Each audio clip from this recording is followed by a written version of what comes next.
நோகாமல் நொங்கு திங்கணும்னு தான் நமக்கு எல்லாத்துக்கும் ஆசையாக இருக்குது, அப்படி தானே? அது எப்படி அப்படின்னா, இந்த காலத்து பிள்ளைகளுக்கு இது புரியாது. பனைமரம் பார்த்துருக்கீங்களா? பார்த்துருக்க மாட்டோம். ரொம்ப இப்போ எல்லாமே வெட்டப்பட்டு விட்டது. பனை மரம், பல்மேரா ட்ரீ. அந்த பனை மரத்தில் என்ன பண்ணணும்? ஏறணும், ரொம்ப கஷ்டம். இந்த வேப்ப மரத்தில் ஏறுறது, இங்கே உள்ள அந்த புங்க மரத்தில் ஏறுறதெல்லாம் ரொம்ப எளிது. ஆனால் பனை மரத்தில் ஏறுறது ரொம்ப கஷ்டம். அதுக்கு நிறைய பயிற்சி எடுக்கணும். எல்லாரும் ஏற முடியாது. பனையேறிகள் என்று ஒரு சில பேர் இருக்கிறாங்க, அவங்க தான் ஏற முடியும். அதுவும் அவங்களுக்குமே அவங்க நெஞ்செல்லாம் பிஞ்சிரும், காலு கையெல்லாம் பேந்துரும். ரொம்ப கஷ்டம். நெஞ்சை பார்த்துருக்கீங்களா? பனையேறிகள் ரொம்ப கஷ்டம். பனை ஏறுவானா? இவன் ஏறுவான் அப்படியா? அப்போ ரொம்ப வசதியாக போச்சுது.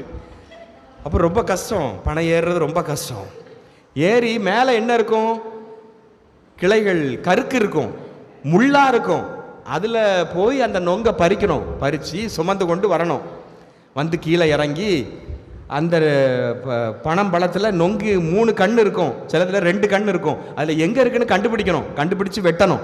வெட்டி என்ன பண்ணணும்? இந்த கட்டை விரலை விட்டு அப்படி சாப்பிடணும். இதுதான் கரண்டி. அந்த காலத்தில் கரண்டி தான். அப்போ இந்த சில நேரத்தில் கட்டை விரல்லாம் வலிக்கும், அப்படி சாப்பிட்டு சாப்பிட்டு வலிக்கும், அப்படி தானே? அனுபவம் இருக்குது. அப்போ அதைத்தான் சொல்லுவாங்க, நோகாமல் நொங்கு தின்ன ஆசை. கஷ்டப்படும். நொங்கு திங்கணும்னா கொஞ்சம் நோகும், கொஞ்சம் வலிக்கும், இவ்வளோ கஷ்டங்கள் இருக்கும் அப்படின்ட்டு. அப்போ ஆண்டவர் இயேசு கூட நம்மை மீட்பதற்காக இந்த ஈஸி கோயிங், எளிதான ஒரு வழியை தேடி இருக்கலாம். ஆனால் இயேசு அப்படி இல்லை. கஷ்டமான ஒரு பாதையை தேர்ந்தெடுத்தார். குறுகிய பாதை தான் ஆண்டவர் தேர்ந்தெடுத்தார் நமது மீட்புக்காக.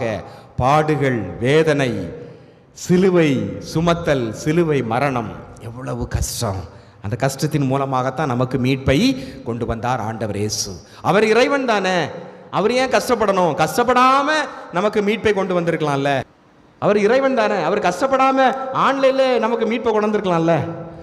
என்ன, அவர் கஷ்டப்பட்டார், பாடுகள் அனுபவிச்சார். இறைவனாக இருந்தும் ரத்தத்தை வேர்வையா சிந்தினாரு, தொங்குனாரு சிலுவையில. எத்தனை மணி நேரம் ஆணியில் அரைஞ்சு, எவ்வளவு கஷ்டம். யாருக்காக? நமக்காக. நாம் மீட்பு பெற வேண்டும் என்பதற்காக வலியை, வேதனையை தாங்கி கொண்டார். அதன் மூலமாகத்தான் நமக்கு மீட்பை கொண்டு வந்தார். குறுகிய பாதை. 1 பேதுரு 1ஆம் அதிகாரம் 18-19.